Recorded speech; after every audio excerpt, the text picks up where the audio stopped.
우리가 매일매일 하는 습관들은 정말 대단한 힘을 가지고 있어요. 이번 영상은 제가 매일 실천하고 있는, 그리고 더 실천하려고 노력하고 있는 작은 습관에 대해서 이야기해 볼까 합니다. 여러분은 매일 반복되는 작은 행동들이 사실 여러분의 인생을 만들고 있었다는 거 알고 계셨어요? 우리가 반복하는 행동이 결국 우리 자신을 정의하게 됩니다. 듀크 대학교 연구에 따르면 우리의 일상 행동의 약 40%가 습관에 의해 자동적으로 이뤄진다고 하죠. 올바른 습관을 선택하면 매일 조금씩 더 행복하고 건강한 삶으로 나아갈 수 있어요. 저도 웰니스를 추구하는 삶을 실천하며 정말 습관의 중요성을 뼈저리게 느꼈는데요. 특히 작은 습관들은 처음에는 큰 힘이 없어 보일지도 모르지만 꾸준히 실천하다 보면 정말 큰 변화를 일으키게 된답니다. 습관은 시간이 지남에 따라 행동이 누적돼서 강력한 변화를 일으키게 돼요. 복리의 힘은 정말 생각보다 강력합니다. 하루 1%의 개선이라도 1년 동안 지속하면 37배나 더 나은 결과를 만들 수가 있어요. 그래서 제가 정말 중요하게 생각하는 작지만 중요한, 꾸준하게 하면 큰 변화를 일으키는 웰니스 습관들을 소개해 보겠습니다. 첫 번째 습관은 매사에 감사하는 습관입니다. 메이슨 쿨리는 감사하는 마음은 평범한 날을 축제로 만든다고 했어요. 진짜로 감사는 많은 것을 달라지게 합니다. 단순히 스트레스를 감소시키고 행복감을 일으키는 것뿐만이 아니라 신체적으로 면역력을 강화시키고 수면의 질을 향상시킬 수도 있어요. 아울러 타인과의 관계를 더 깊고 긍정적으로 만들어 사회적 지지를 얻는 데 도움을 주기 때문에 타인과의 갈등도 자연스럽게 줄게 됩니다. 감사하기를 습관화하기에 가장 좋은 방법은 감사일기를 쓰는 거예요. 저는 올해부터 매일매일 자기 전에 감사한 일을 3가지씩 적고 있는데요. 그게 제가 올해 이룬 업적 중 가장 큰 것이라고 할 수 있을 것 같아요. 진짜 하루도 빠짐없이 빼곡히 적은 감사일기를 보면 마음이 행복해집니다. 이러한 감사하기의 습관은 저를 정말 많이 변화시켰어요.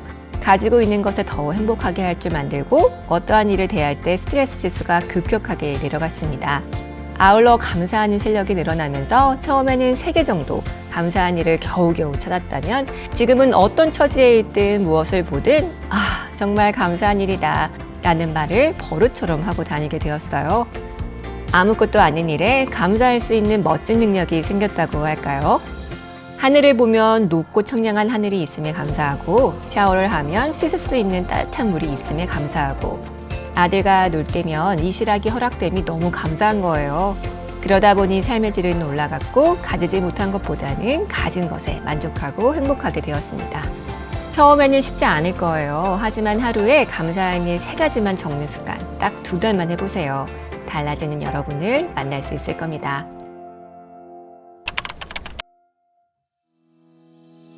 여러분은 하루의 시간을 어떻게 계획하세요? 저는 하루에 24시간을 3등분해서 8시간은 수면을 위해, 8시간은 생업을 위한 본업의 일, 8시간은 저를 돌보는 시간으로 배분하고 있어요.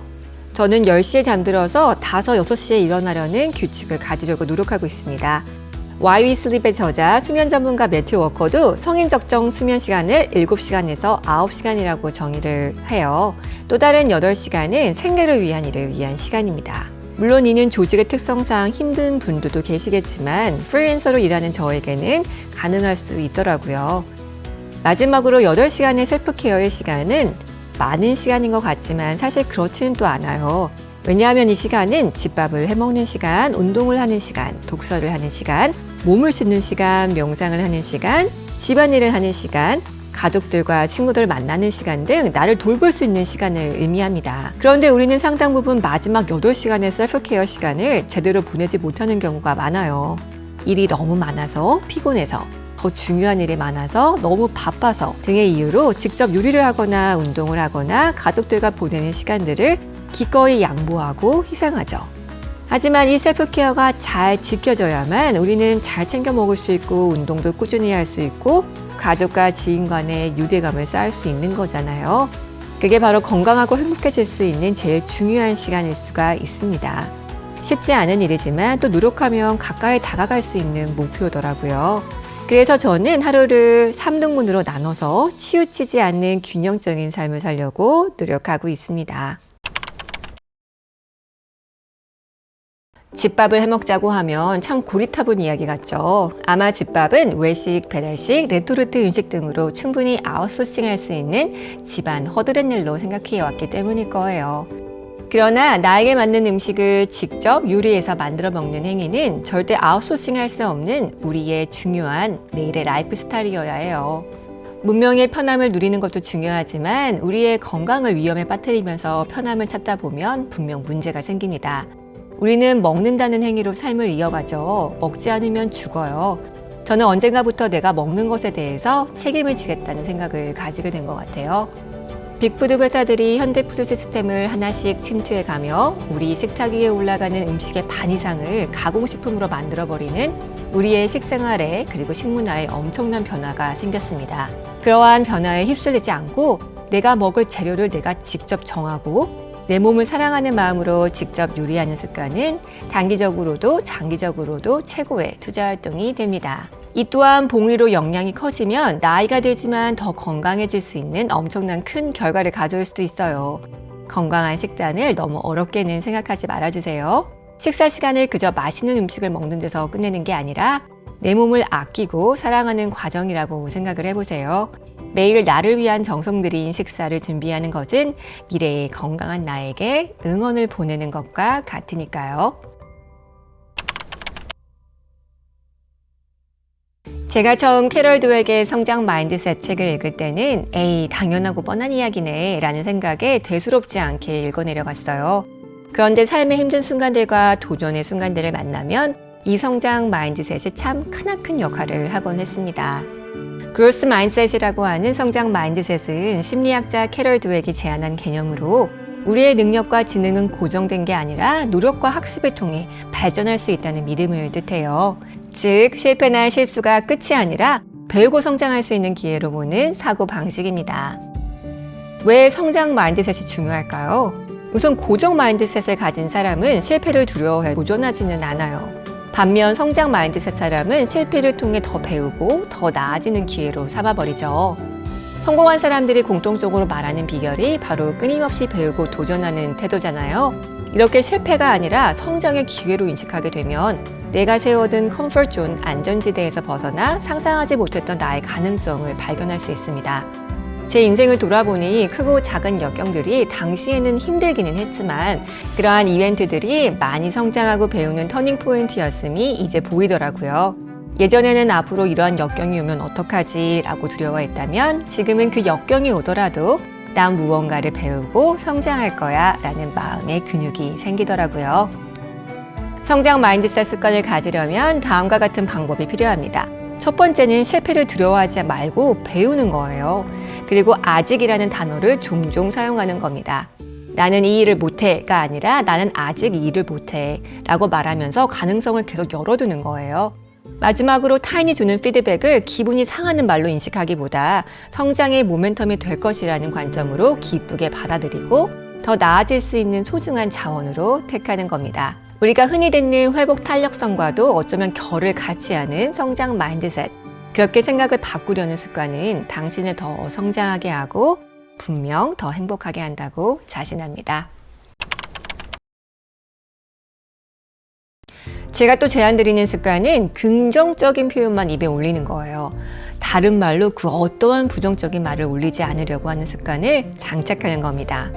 이러한 습관은 진짜 긍정적인 마음가짐을 갖게 하는 큰 힘이 있어요. 추운 겨울, 추워 죽겠네, 너무 싫어 라는 말보다 겨울다운 날씨네, 겨울을 만끽해야겠네 라고 말할 수 있어요. 시험을 실패했을 때, 난 역시 머리가 나빠 보다는 다시 제대로 공부할 기회가 되겠군으로 대체를 해보는 거죠. 어떻게 보면 앞서 말한 성장 마인드셋과 비슷한 맥락이 될 수 있어요. 성공하는 사람들의 공통점으로 긍정적인 태도가 많이 꼽히잖아요. 하지만 저는 처음에는 이해가 가지가 않았어요. 긍정적으로 보기보다 늘 리스크를 염두하고 보수적으로 봐야 더 성공할 수 있는 게 아닌가 생각을 했었거든요. 하지만 시간이 지나다 보니 왜 긍정적인 마음과 태도가 중요한지 너무 잘 이해가 되기 시작했어요. 인생은 우리가 컨트롤할 수 있는 일이 별로 없더라고요. 그렇기 때문에 긍정적으로 상황을 보려고 하는 노력은 문제를 기회로 보게 하고 창의적인 해결책을 내는 데 도움을 줍니다. 역경 속에서도 다시 일어나고 성장할 수 있는 힘을 제공하더라고요. 심지어 긍정적인 사고방식은 스트레스도 감소시키고 면역력 및 수명도 증진시키는 신체적 건강도 향상시키게 되죠. 우리 입에 절대적으로 부정적인 말을 올리기보다는 긍정적인 말을 올리는 습관 같이 해보시겠어요? 작년에 인상 깊게 읽은 책이 있었는데 바로 프랭크 브루니의 상실의 기쁨입니다. 그 책의 내용에 따르면 우리는 모두 보이지 않는 고난의 광고판을 달고 산다고 해요. 어떤 사람은 실패한 결혼 생활, 돌보미를 거부하는 자폐증 아들이라는 광고판을 들고 있을 수도 있고, 불면증 때문에 죽고 싶음, 취업에 실패함, 이러한 말이 써여 있는 광고판을 들고 있을 수도 있다는 거죠. 우리는 대체적으로 괜찮은 척 사회에 나가서 생활하지만 사실 다 저마다 이야기와 아픔이 있습니다. 누구나 아픔이 있으면 공감받길 바라고 치유되길 바라잖아요. 우리가 그렇듯 남도 마찬가지일 거예요. 그래서 우리는 서로 친절해야 하는 것 같아요.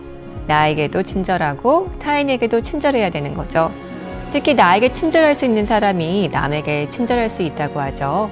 자기 혐오나 비관에 빠진 사람이 많은 요즘 나를 용서하고 나에게 더 관대하고 나에게 응원을 해주고 나를 잘 돌봐주면 분명 남들에게도 그럴 수 있는 능력이 생기게 됩니다. 우리 친절해지도록 해요. 나에게도 남에게도. 일어나서 제일 먼저 무엇을 하시나요? 핸드폰을 가까이에 두고 일어나자마자 핸드폰을 보진 않으세요? 저는 침대 옆에 늘 책을 올려둡니다. 그리고 일어나서 물 한 잔을 하고 책을 읽어요. 새벽에 조용히 읽는 독서의 시간이 너무너무나도 값지거든요. 독서는 웰니스에서 중요한 부분으로 뽑히지는 않지만 저는 되게 중요한 부분이라고 생각해요. 독서는 몰입의 경험을 제공하고 이로 인해 마음 챙김과 유사한 효과를 가져올 수도 있어요. 다른 사람의 의견과 견해를 듣는 것은 상대방을 더 이해할 수 있고 이를 바탕으로 나를 돌아볼 수 있는 기회도 제공하게 됩니다. 저는 집 여기저기에 다양한 책을 비치해두고 그 공간으로 갈 때마다 틈틈이 책을 읽어요.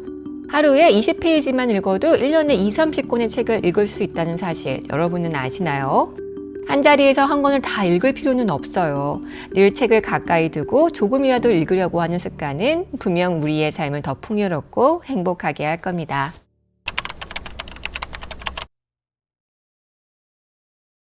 우리는 목표를 세울 때 결과를 대상으로 목표치를 세우잖아요. 예를 들면 올해 1,000만 원 저축, 구독자 10만 달성, 뷰수 100만 달성, 시험 100점 달성, 체중 48kg 만들기. 그런데 이러한 결과는 참 우리가 컨트롤하기 힘든 대상이에요. 왜냐하면 수많은 변수가 존재하거든요. 그렇기 때문에 우리는 우리가 하는 일을 꾸준히 열심히 하는 것에 좀 더 크레딧을 주어야 합니다. 그래서 목표를 결과가 아닌 과정에 두는 것이죠. 체중 48kg 되기가 아닌 체육관에 주 3회 가기. 구독자 10만 명 모으기보다는 매주 양질의 컨텐츠를 꾸준히 올리기 등 결과가 아닌 과정에 목표를 세우는 겁니다. 제 경험으로 이러한 과정 중심의 목표는 훨씬 더 빨리 단단하게 결과를 가져오게 하더라고요. 무리한 결과 중심의 목표는 우리를 무기력하게 만들거나 쉽게 포기하게 합니다. 지금 여러분의 목표는 성과 중심인가요? 과정의 목표는 얼마나 있을까요? 틱 니칸스님은 얼굴에 미소를 살짝 짓는 것만으로 명상이 될 수 있다라는 말을 했어요. 그는 미소를 통해 마음을 가라앉히고 지금 이 순간에 집중할 수 있는 능력을 기를 수 있다고 말하면서 작은 행동이 명상의 일원이 될 수 있다는 점을 강조했습니다. 김주한 교수님의 회복 탄력성 책에서 뒷셈 미소라는 게 나와요. 연구에 따르면 뒷셈 미소는 긍정적인 감정과 밀접하게 연결되어 있다고 합니다. 뒷셈 미소를 지을수록 행복은 더 촉진된다고 하죠. 뒷셈 미소를 짓는 사람은 심박수가 더 낮으며 스트레스 반응을 줄일 뿐 아니라 신체 건강에도 긍정적인 영향을 미치기 때문이라고 합니다. 그래서 저는 더 자주 미소를 지으려고 해요. Fake it until you make it 이라는 말도 있잖아요. 행복해서 웃는 게 아니라 웃어서 행복하다는 말이 있기도 하고요. 틈틈이 하는 저의 미소를 띄우는 습관은 저를 더 분명히 행복하게 만들었답니다. 이번에 소개해드릴 습관은 가족 또는 지인들끼리 더 많이 손잡고 포옹하고 스킨십을 하는 습관입니다. 또 다른 책을 소개해드려야겠네요. 올해 흥미롭게 읽은 책인 정용관 교수님의 옥시토신 이야기입니다. 옥시토신은 뇌의 시상하부에서 생성되어 뇌하수체 후엽을 통해 분비되는 호르몬인데요. 사랑의 호르몬이라고 많이 알려져 있어요. 이러한 호르몬은 스트레스를 완화시키고 면역력을 올리며 긍정적인 감정을 증진시키고 사회적인 유대를 강화하게 됩니다. 옥시토신은 여러 가지 방법을 통해서 분비될 수 있지만 가장 쉬운 방법은 신체적인 접촉을 늘리는 거예요. 퇴근하고 돌아오는 남편을 포옹으로 맞이하기, 아이와 함께 더 몸놀이 많이 하기, 가족끼리 함께 식사를 자주 하기, 반려동물과 교감을 더 자주 하기 등과 같은 신체적 접촉을 늘리는 스킨십 습관. 분명 여러분이 더 행복해질 수 있는 강력한 습관이 될 겁니다. 바쁘게 움직이다 보면 정신이 없을 때가 많죠. 이걸 우리는 정신줄을 놓는다라는 표현을 쓰기도 하는데요. 이럴 때는 업무 집중도도 흐려지고 실수도 많이 만들기도 하더라고요. 그래서 저는 바쁜 하루의 스케줄을 소화하면서 순간순간 인지를 하려고 노력합니다. 일종의 짧은 명상과 같은 건데요. 복잡하게 뒤얽힌 사고를 그냥 두는 게 아니라 잠시 현재를 알아차리는 거예요. 아, 지금 바람이 불고 있네. 나 지금 너무 숨을 빨리 쉬고 있잖아. 지금 나 너무 정신이 없어서 긴장하고 있네. 이렇게 제3자의 입장에서 나를 바라보며 상황을 알아차리는 것은 다시금 여유를 가지게 하고 마음을 편안히 가지게 하고 중요한 것에 다시 초점을 맞추게 한답니다. 그때그때 내게 일어나는 상태와 감정을 알아차리는 습관. 저에게는 매우 파워풀한 습관인데요. 여러분에게도 도움이 되는 습관이었으면 좋겠습니다.